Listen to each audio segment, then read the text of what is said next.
There are no acres more richly sown in memory and nostalgia than those enclosed by a motor racing circuit.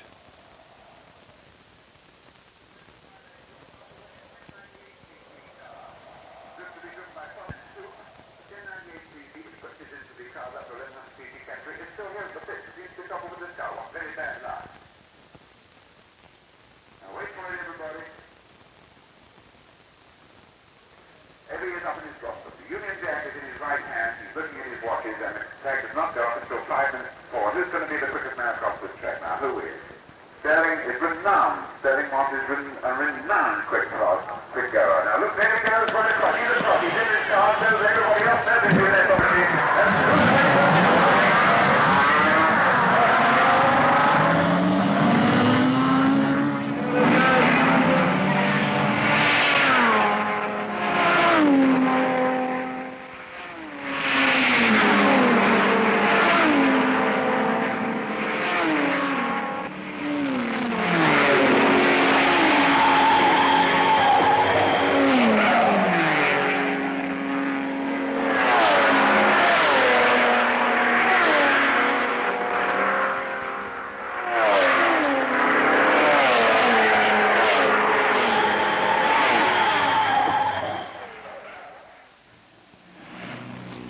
This is Goodwood, the track at which Stirling Moss suffered a near-fatal accident in 1962, of which he still bears the scars, and where in 1963 he made the decision to abandon his racing career.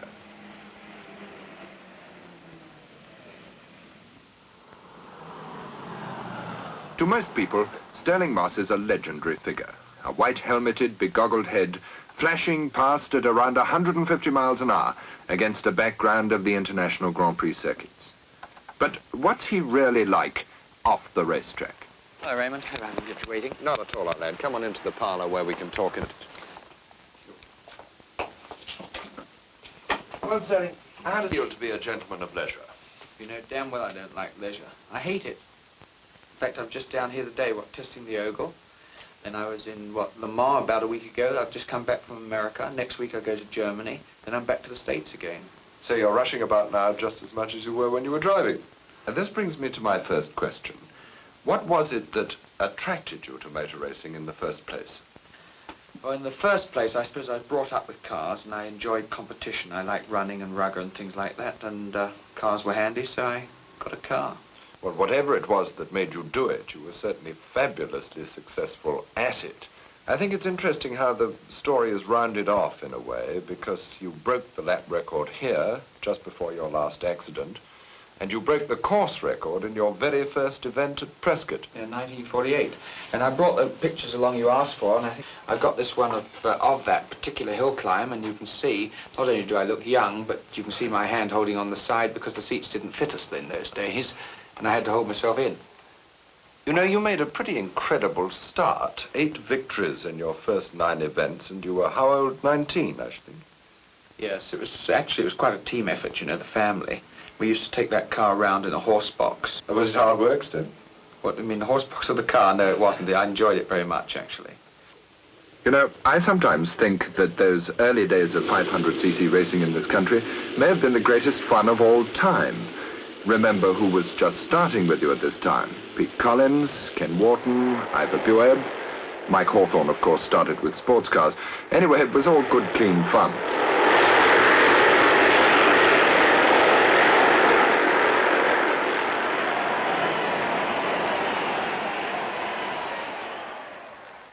And then came the HWM days.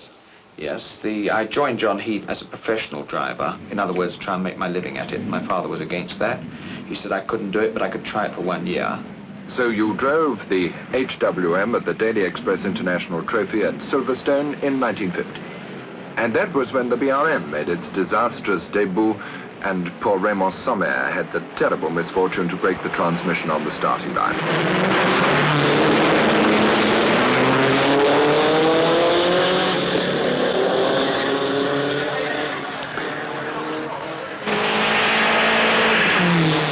You know, you really looked as if you were trying in those days, Stirling. Your style certainly didn't have the polish you were to develop very soon.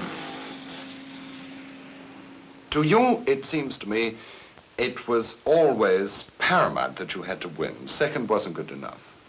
Yes, because to me it meant an awful lot to, you throw the towel down or the glove down and I'll pick it up and have a go. I don't mind whether it was racing or running or anything else.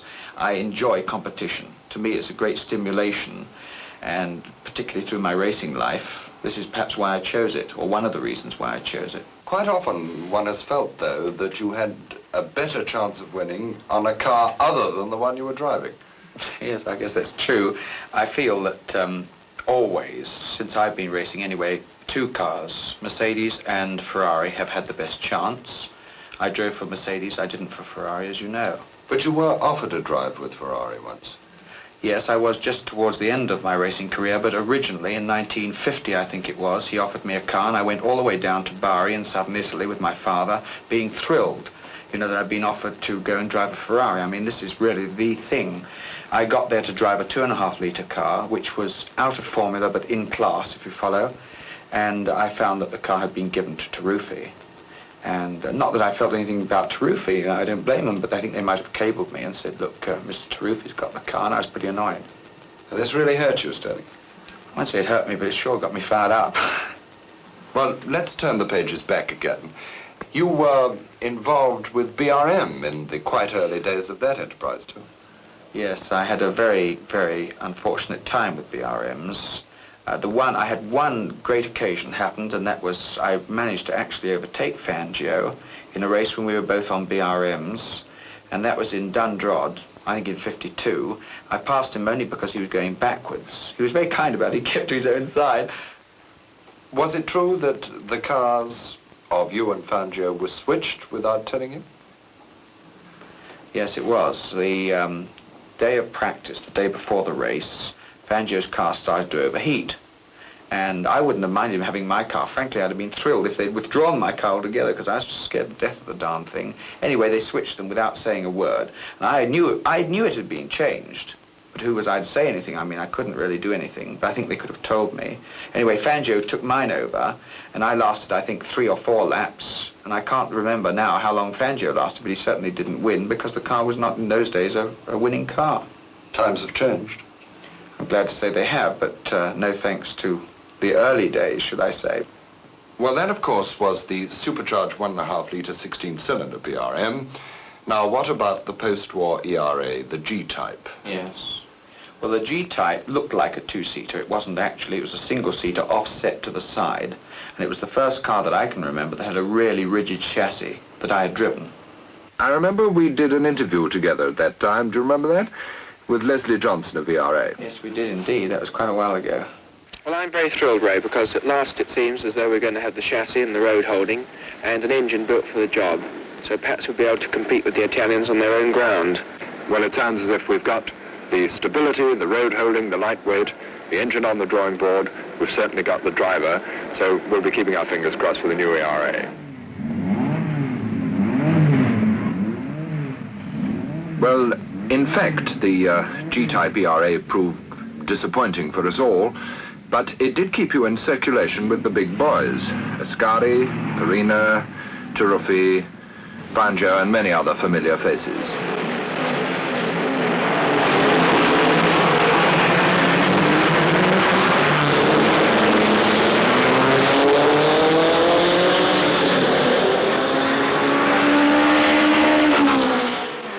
Incidentally, I modelled my driving on because Farina sits, you know, well back like this, and I thought it looked pretty nice. About this time, 51, 52, you tried your hand at rallying, principally for the Roots Group. Yes, I did the Alpine 3 years running, actually, but I've never worked so hard.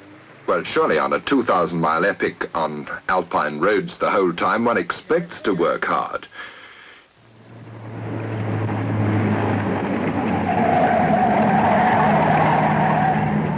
In fact, in those days, the Alpine was considered just about as tough as they come, and you certainly had your share of trouble. 1 year in that, I remember the last year, I really did work hard. Quite often I drove for over 12 hours without a break.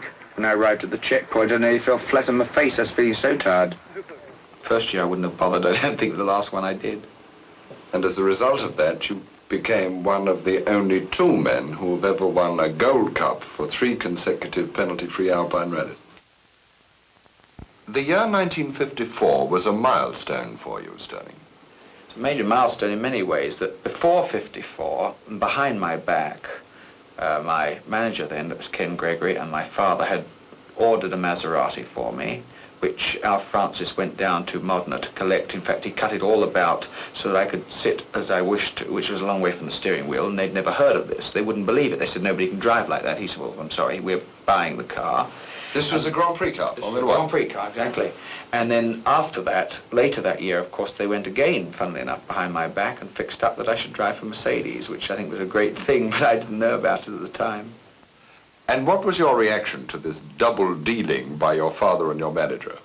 Well, first of all, I was surprised at how much of my money they'd spent, obviously. But the main thing was that now my back was to the wall. I had to prove that I could drive, and the boy was stopping from driving, you know, mediocre cars when you can be fifth and you've done a great job, to getting in a car when I've got to mix with the guys that really knew how to drive, and I was expected to do the same as them. But because you not only did the same as them, but beat them, it led on to even greater things.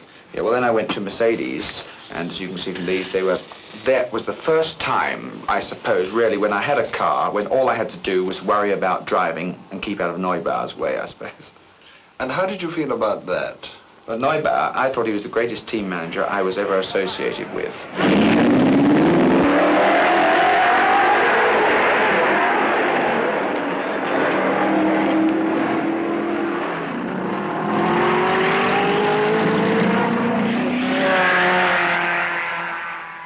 And your first big triumph with Mercedes was the Mille Miglia of 1955.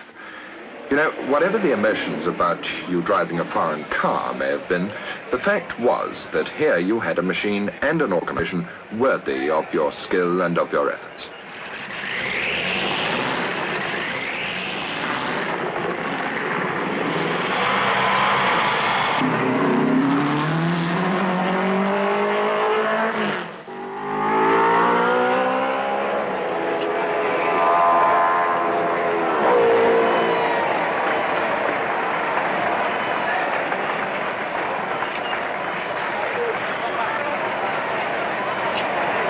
Also that year came what may be remembered as your most controversial victory, the British Grand Prix at Aintree. You and Fangio, never more than feet between you the whole race, you just leading on the last lap, and everyone wondering just what was going to happen, including Robin Richards and me in our BBC commentary boxes. Here we are, we'll listen to them come by. Here's Stirling Moss in the Mercedes.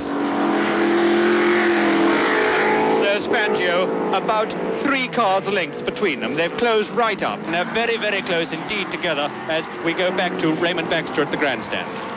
Still Stirling Moss leads by 2 cars length, and there's less than a quarter of a mile to go now as they come into Notts Corner, and they're going to lap Musso on the Maserati. No, they're not, and the crowds rise to greet Moss, and Moss is waving Fangio up, and they're going to go across the line in echelon port, giving the victory in the RAC Grand Prix of 1955 to Stirling Moss of Great Britain from Juan Manuel Fangio of the Argentine. When Mercedes packed in racing to rest on their laurels, I signed with Mazas for 56. This is the Monza Grand Prix. I remember following Harry Schell for quite a time. He was driving a Van Wall, and I was most impressed by the way the car behaved. Its performance was fantastic. So for 1957, I signed with Tony Vanderbilt. One of the greatest thrills of my life was winning the British Grand Prix. My Van Wall picked up early in the race, and by prior arrangement, I took over Tony's car. The first British Grand Prix to be won by a British car and a British driver.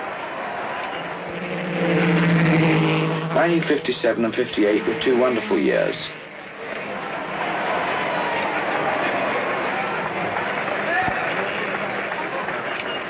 And Tony Vanderbilt's Van Walls really were going from strength to strength with you, Tony Brooks, and of course Stuart Lewis Evans in the team. Mind you, the boyish grin was disappearing from the center of the laurel wreath in those days. I was getting old by then.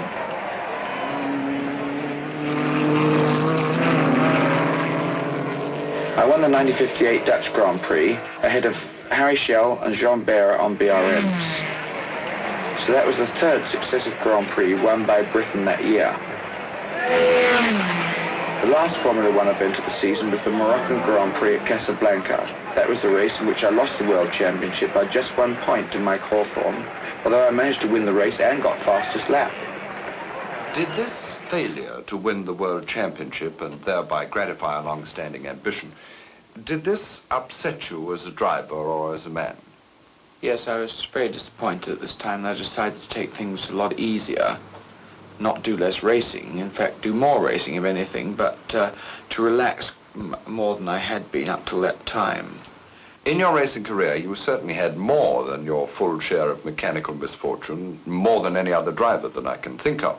But in 1959, you started to get the reputation of being a car breaker. Yes, I had more breakdowns than any other driver, I think because I did more races. But if I had a breakdown, I was the first one to admit if it was my fault. I had this happen at Spa with the van wall. It was my own stupid fault. I pulled a gear back and made a mistake. But there are times when it isn't the driver's fault. Or at least I didn't think it was my fault, particularly.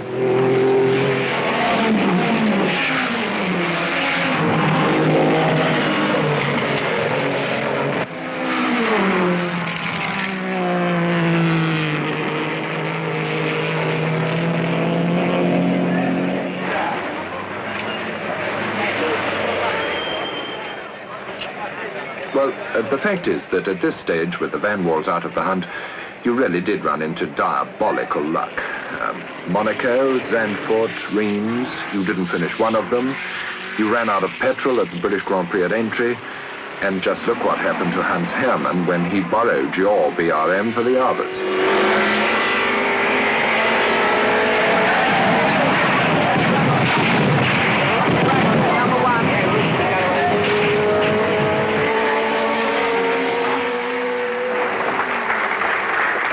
What about your relationship with the other drivers?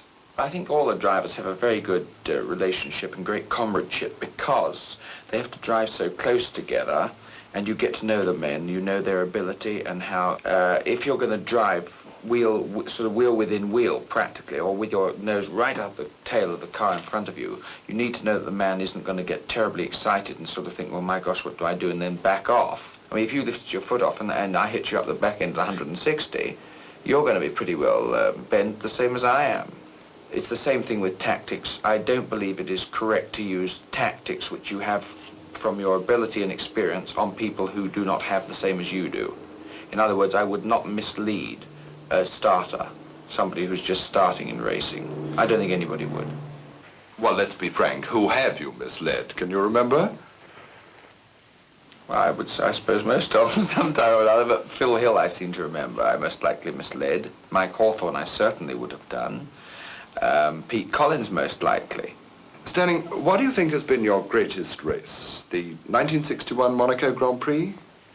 Well, I've done, 400 to 500 races. It's difficult to say, but I would say in my present memory, yes, the 1961 Monte Carlo, because I drove, I think, roughly 90%, 90 out of 100 laps, absolutely flat out, every corner, every acceleration, all the time.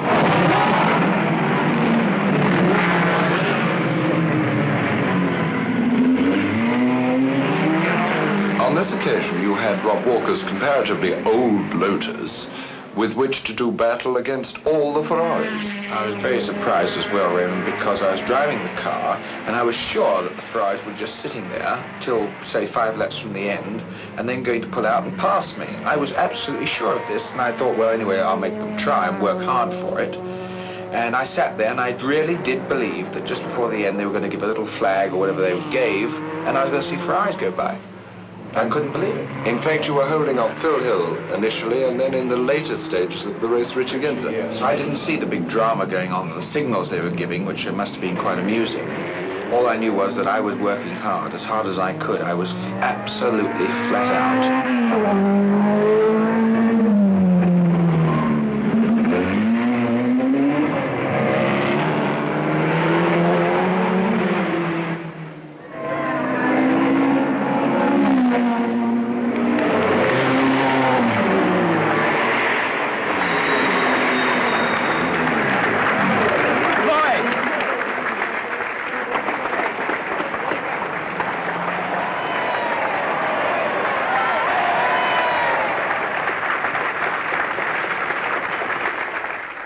back on this race with great pleasure. Great pleasure, because I managed to be... It's like going to a miler and getting him to run the 100 yards for a mile. You know, I was trying that hard. Maybe it just shouldn't be done.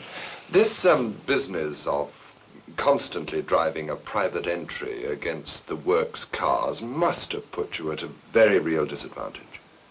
Yes, I think it did, actually. Well, in fact, I'm sure it did, but I enjoyed it, because if you can take a private car and then beat the factory with their very latest cars, it is far more exhilarating than taking the same as they've got and then sort of saying, well, it's a good car. But presumably you would have to work harder to do that, and do you think that was in any way contributory to your two serious accidents? No, I don't, actually. I certainly did have to work harder, yes, but I enjoy working hard. I think that my accidents are quite easily accounted for, except the last one, because we still do not know at this moment what happened. Either the car made a mistake or I did. But in the Spa accident now, you took some very positive action. You know, I had to, actually, because I could see there was trouble brewing. The wheel came off, and I knew the wheel had come off because I saw it going. I can remember seeing the thing go. I was staggered to start with. I thought, well, there must be oil, which I hadn't seen. And then I saw the wheel go, and I knew there was something up. And so then I threw on full corrective lock, which is reaction. It certainly isn't that I was sat down and worked it out.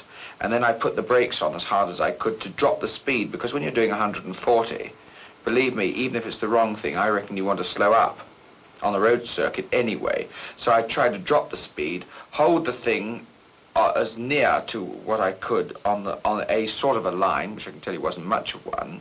I then spun a couple of times, was thrown out, and that was the accident. Did you think you were dead?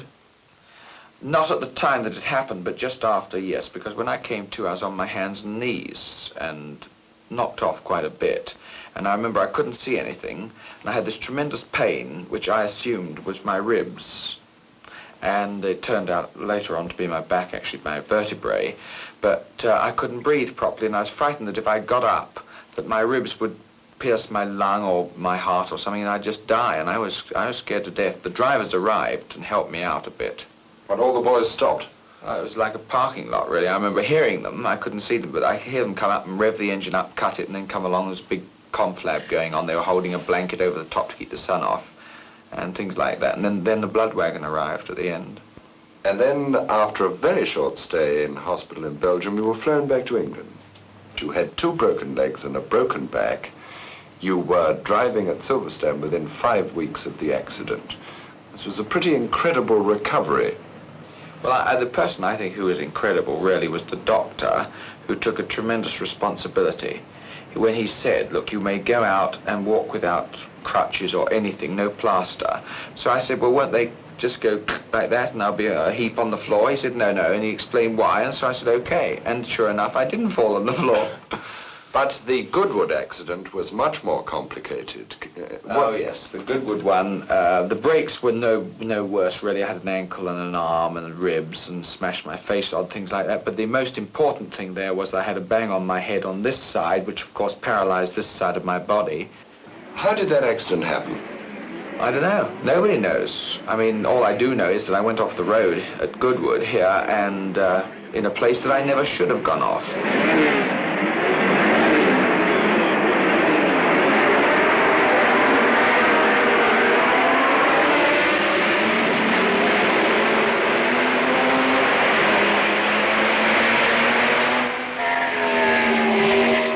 Had a stop, I'd lost time. I was passing Graham, as far as I can understand, in a place that I would never consider passing Graham under normal conditions. And I was miles behind him, so there was no reason I wasn't dicing for the last corner of the last lap.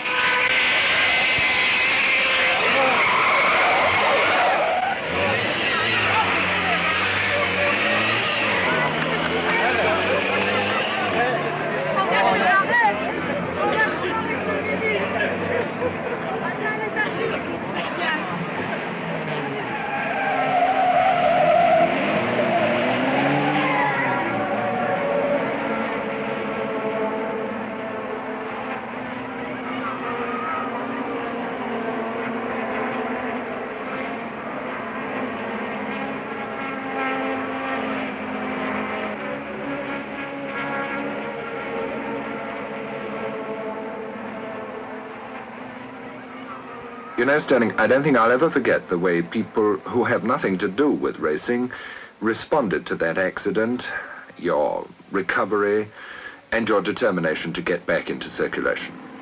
I could hardly wait to see a race again, and BP very kindly flew me up to Wharton Park to see the 1962 Gold Cup. I had a wonderful reception from the public when I was driven around the track. I really felt that I owed it to them to try and make a decision as quickly as possible whether or not I was fit enough, or shall I say even able, to go back to racing again.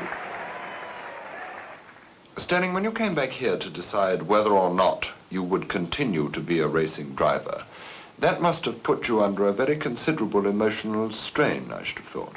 Yes, I'd been more or less waiting for that particular day, because I knew that it was ridiculous to sit at home and make up my mind without trying the car.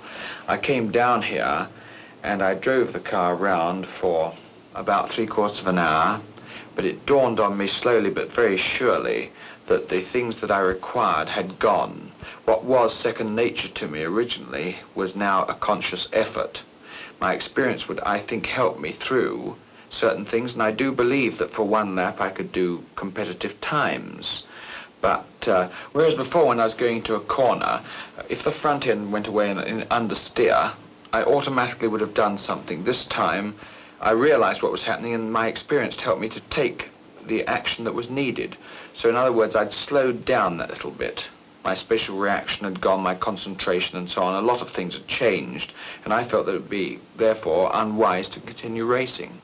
You've gone to considerable lengths to fill in the gap which motor racing must leave in your life. Yes, that's true. I've got an awful lot of other things going as well. It's very difficult to find the time to put them all in place. For example, I'm on the executive committee of the Grand Prix Drivers Association, the object of which is to make sure that drivers have some say in the sport, so that they can make their collective voice heard in regard to safety and general conditions under which they race. All told, there seems very little time left. I have a fairly busy day nowadays. And you conduct all this extraordinary business from your equally extraordinary house. My business is mainly run from the house. I designed it myself, but I had loads of problems with it. The least of these, I reckon, were the electronics. For instance, the garage door is remotely controlled by a little gadget that's fitted to my car or my scooter. Apart from saving time, it also saves me from getting wet when it's raining. The garage holds 3 or 4 cars, and there's a direct door into my office. I have a personal assistant, Valerie, who's also a director, and she has a secretary. They have a hell of a time because I'm constantly on the go. Some of my time is spent writing books, articles, what have you. I do so much travelling, in fact over 250,000 miles a year, that it seemed to me to be easier and cheaper to run my own travel business. I'm a director of Stirling Moss Fine Jewels, and we specialise in custom-made jewellery, mainly specially designed one-off jobs. Anything from a miniature car to a money clip, wedding rings, etc., you name it. I'm associated with the Ogle Car Company, and my contribution is mainly on the design side. Then there's the business of personal appearances, official openings. I once opened 4 garages in one day for BP. They helicoptered me from one city to another. Then there's the lighter side, of course, such as film premieres and judging Miss World competitions. Boy, that's really in my line of business.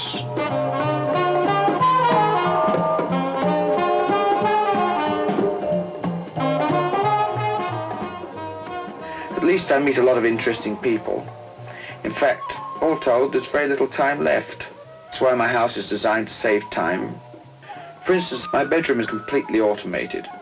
There are press-button controls to the wardrobe doors, for the curtains, for filling the bath and what have you. The house ends up on the top floor, where I've built a sort of studio.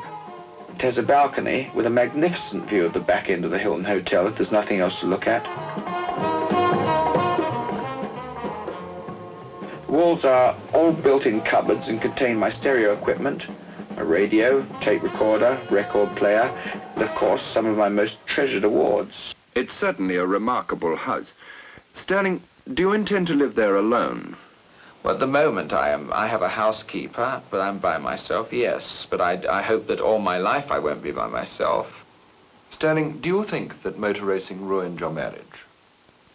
I think it contributed to making it more difficult, yes. I think that one has to be dedicated, you have to travel, you live in a sort of glass globe, you know, you don't have a private life, you don't have a home life, you're living in suitcases. And it's a very public sort of life anyway. And there's a strain that was obviously on my wife, which I didn't realize at the time. I mean, I know I'm difficult, but that is, whether that's because of racing or vice versa, I don't know. Would you like, in fact, to escape from all that? No, I think I would most likely miss it. But there are times when I'd like to be able to slink off quietly and get into mischief without everybody knowing and reading about it, yes. But I suppose if you have to take the rough with the smooth, that I would miss not being known. Stirling, thank you for letting us probe into your legend. Long may it continue. And now we'll let you sneak off and get into mischief all by yourself. When Stirling Moss retired in 1963, he had driven in over 450 races of various kinds, more than any other man had ever attempted. And he won over 40% of them. His name will go down in motor racing history as the only uncrowned world champion of a great sport. For throughout the world, the name Stirling Moss has become a synonym for motor racing. Motor racing in its very best sense. In our minds, we shall always remember him. Immaculate in blue with white helmet, arms straight out, balanced and relaxed, head slightly tilted back. An air of calm serenity masking an all-out 10/10 effort. And going like the hammers...